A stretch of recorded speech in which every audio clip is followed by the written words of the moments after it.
भाजपसोबतच्या युतीच्या प्रश्नावर राज ठाकरे यांनी स्पष्ट उत्तर दिलंय। भाजपला पाठिंबा फक्त लोकसभेपुरता होता, विधानसभेबद्दल मी त्याही वेळी काहीही बोललो नव्हतो असं स्पष्टीकरण राज ठाकरे यांनी दिलंय। विधानसभेला मनसे 225 ते 250 जागा लढवणार असंही राज ठाकरे यांनी जाहीर केलं। आरक्षणाचा मुद्दा म्हणजे मतांचं राजकारण आहे, जातीच्या मुद्द्यावरून माथी भडकवण्याचं काम सुरू आहे असं वक्तव्य राज ठाकरे यांनी केलं। महाराष्ट्रात सर्व गोष्टी मुबलक आहेत, राज्यात आरक्षणाची गरजच नाही असंही राज ठाकरे म्हणाले। जातीपातींमध्ये राज्य विभागलं जातंय, आरक्षणाचं राजकारण समजून घेतलं पाहिजे असंही राज ठाकरे म्हणाले। जातीच्या मुद्द्याला शरद पवार यांनी हातभार लावू नये, महाराष्ट्राचं मणिपूर होणार नाही याची काळजी शरद पवार यांनी सुद्धा घ्यावी असं म्हणत राज ठाकरे यांनी शरद पवार यांच्यावर निशाणा साधला। शासनाचा निधी परप्रांतीयांच्यावर खर्च होतोय असा आरोप मनसेचे अध्यक्ष राज ठाकरे यांनी केला। यावर वंचित बहुजन आघाडीचे अध्यक्ष प्रकाश आंबेडकर यांनी अशा लोकांवर टाळा लावला पाहिजे असं म्हणत टीका केली आहे। समाज दुभंगेल अशी वक्तव्य करणाऱ्यांवर UAPA आणि राष्ट्रीय सुरक्षा कायदा लावला पाहिजे असंही प्रकाश आंबेडकर म्हणाले। मनसेकडून विधानसभा निवडणुकीसाठी 2 उमेदवारांची नावं जाहीर करण्यात आली आहेत। शिवडीतून बाळा नांदगावकर तर पंढरपुरातून दिलीप धोत्रे यांना उमेदवारी जाहीर करण्यात आली आहे।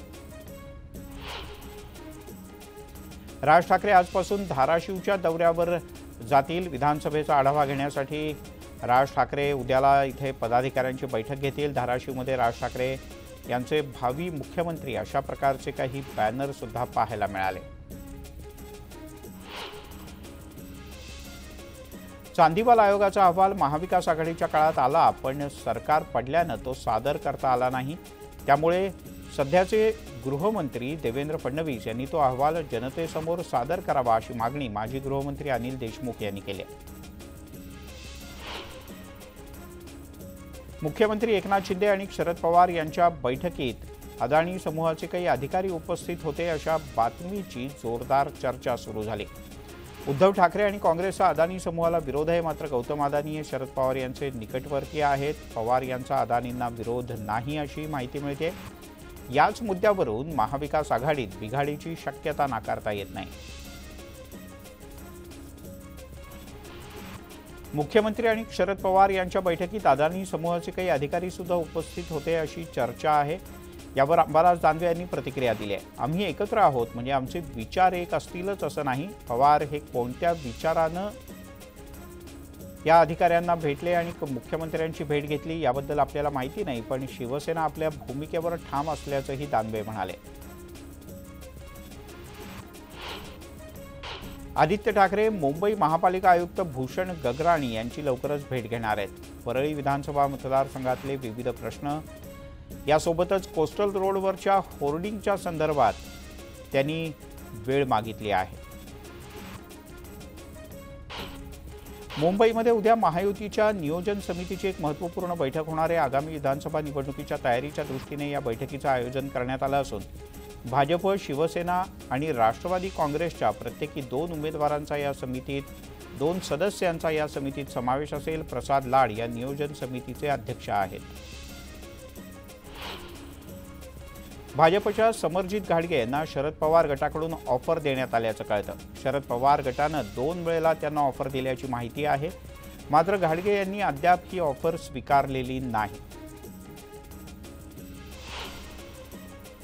बऱ्याच लोकांकडून आणि यंत्रणांच्याकडून मला जाणीवपूर्वक टार्गेट केलं जात आहे, एकटं पाडण्याचा प्रयत्न केला जातोय असा गंभीर आरोप भाजपचे नेते हर्षवर्धन पाटील यांनी केला आहे। अप्रत्यक्षपणे अजित पवार यांच्यावर निशाणा साधल्यानं हर्षवर्धन पाटील आणि अजित पवार यांच्यातील राजकीय वाद उफाळण्याची शक्यता आहे। उबाठाचे नेते वरुण सरदेसाई यांनी काँग्रेसच्या नेत्यांची रविवारी भेट घेतली। वांद्रे पूर्वची जागा उबाठा पक्षाला सोडण्याचा आग्रह शिवसेना गटाने वरुण सरदेसाई यांच्यामार्फत काँग्रेसला दिल्याचं कळतं। त्यावर स्थानिक आमदार झिशान सिद्दीकी यांनी प्रतिक्रिया दिली। काँग्रेसला ठोस भूमिका घ्यावी लागेल। पक्षाच्या अंतर्गत बैठकीला उबाठाचा नेता कसा काय उपस्थित राहू शकतो असा सवालही झिशान सिद्दीकी यांनी उपस्थित केला। मावळ विधानसभेच्या जागेवरून अजित पवार गट आणि भाजपमध्ये कलगीतुरा रंगलाय। अजित पवार गटाकडून सुनील शेळके यांना उमेदवारी देण्यात आली आहे, मात्र शेळके यांच्या उमेदवारीला भाजपनं कडाडून विरोध केलाय। घड्याळ चिन्हाचं काम करणार नाही असा आक्रमक पवित्रा भाजपच्या या कार्यकर्त्यांनी घेतला आहे। लोकसभेतील पराभवाच्या नंतर पालघरमध्ये ठाकरे गटाकडून दोन्ही जिल्हा प्रमुखांची हकालपट्टी करण्यात आली। राजेंद्र पाटील आणि विकास मोरे यांची हकालपट्टी केल्यानंतर अजय ठाकूर आणि अनुप पाटील यांना जिल्हा प्रमुखपदी नियुक्त करण्यात आले। येत्या विधानसभा निवडणुकीत अहमदनगर लोकसभा मतदारसंघातील 5ही जागांवर भाजप आणि मित्रपक्षाच्या युतीचे उमेदवार निवडून आणणार असा दावा भागवत कराड यांनी केलाय। त्यासाठी एकजुटीनं काम करावं असं आवाहन सुद्धा त्यांनी कार्यकर्त्यांना केलं। कोणत्याही मालमत्तेला वक्फची मालमत्ता घोषित करण्याच्या वक्फ बोर्डाच्या अधिकारावर सरकार नियंत्रणात आणण्याच्या प्रयत्नात आहे। शुक्रवारी झालेल्या केंद्रीय मंत्रिमंडळाच्या बैठकीत वक्फ कायद्याची 40 दुरुस्त्यांसह चर्चा झाली। या मंडळावर महिलांचा सहभाग सुद्धा सुनिश्चित करावा अशी सुधारणा करणारं विधेयक आज सभागृहात सादर करण्यात येणार आहे। राज्याचे उच्च आणि तंत्र शिक्षण मंत्री चंद्रकांत पाटील हे जळगावच्या दौऱ्यावर आहेत। यावेळेला ते जिल्ह्यातील विविध कार्यक्रमाच्या उद्घाटन प्रसंगी उपस्थित असतील। प्रताप महाविद्यालयातील सभागृहाचं भूमिपूजन सुद्धा त्यांच्या हस्ते होणार आहे। पॅरिस ऑलिम्पिकमध्ये मिळालेलं यश हे महाराष्ट्रासाठी सन्मानपूर्वक आहे, मात्र संपूर्ण देशासाठी ही बाब अत्यंत अभिमानाची आहे असं मत केंद्रीय युवक कल्याण आणि क्रीडा राज्यमंत्री रक्षा खडसे यांनी व्यक्त केलं। येणाऱ्या काळात खेळाडूंना जास्तीत जास्त सुविधा देण्यासाठी सरकार कटिबद्ध असल्याचंही रक्षा खडसे म्हणाल्या। सोमवारी म्हणजे आठवड्याच्या पहिल्या दिवशी शेअर बाजार उघडताच सेन्सेक्समध्ये मोठी घसरण पाहायला मिळाली। भारतासह जगभरातल्या शेअर बाजारात मोठी पडझड झाली। सेन्सेक्स 2400 अंकांनी घसरला। आंतरराष्ट्रीय घडामोडींचा शेअर बाजारावर परिणाम झालाय। मराठीला अभिजात भाषेचा दर्जा देण्यासाठी केंद्र सरकारवर दबाव वाढत असतानाच 98वं अखिल भारतीय मराठी साहित्य संमेलन हे दिल्लीमध्ये भरवावं यावर अखेर शिक्कामोर्तब झालंय।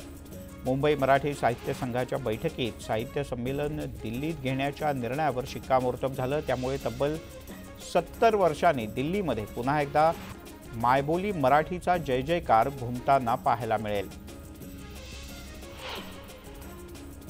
मुंबई विद्यापीठाच्या बहुप्रतीक्षित सीनेट निवडणुकांचा कार्यक्रम अखेर विद्यापीठानं जाहीर केला। त्यानुसार ही निवडणूक 22 सप्टेंबरला होणार असून 2 वर्षांनी विद्यापीठाला सीनेटचे सदस्य मिळतील।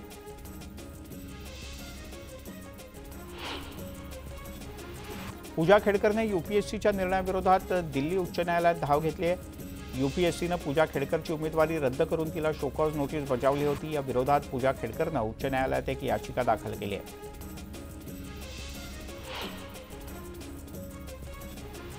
परभणी बस स्थानक परिसरात पडलेल्या खड्ड्यांच्या विरोधात अखिल भारतीय शिवस्वराज्य संस्थेच्या वतीनं निषेध आंदोलन करण्यात आलं। आंदोलकांनी खड्ड्यात बसून केक कापला आणि प्रशासनाचा निषेध केला। पुण्यामध्ये पुन्हा एकदा कोयता गँगची मोठी दहशत पाहायला मिळाली। भर रस्त्यात चौघांनी कोयत्यानं एका वाईन शॉपवर हल्ला करून तोडफोड केली।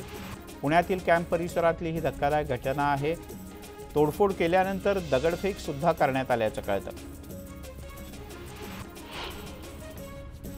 पुण्याच्या पाठोपाठ ठाण्यात सुद्धा काही गुंडांनी तलवारी नाचवत धुमाकूळ घातला। ठाण्याच्या राबोडी परिसरात गुंडांनी हातात तलवारी आणि लाकडी दांडके घेऊन एका दुकानावर हल्ला केला।